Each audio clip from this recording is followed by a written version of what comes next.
Lipa City, Batangas. Iniimbestigahan na ng Lipa City Police Station kasama ang Regional Anti-Cybercrime Unit ang isang nakababahalang banta ng pagpapasabog na pinadala sa opisyal ng Freedom Hall ng National University, Lipa, sa Barangay Marawi noong linggo ng gabi, Agosto 16. Ayon sa opisyal na ulat ng pulisya, nakatanggap ng abiso ang security officer ng paaralan na kinilalang si alias June, 42 anyos, mula sa School Academic Director bandang alas 6:47 ng gabi ukol sa isang komento nilabas sa Facebook account na may pangalang Doc Coca.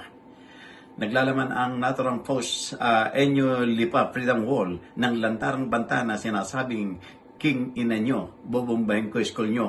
Huwag nyo nang isipin na pumasok, uubusin ko kayo."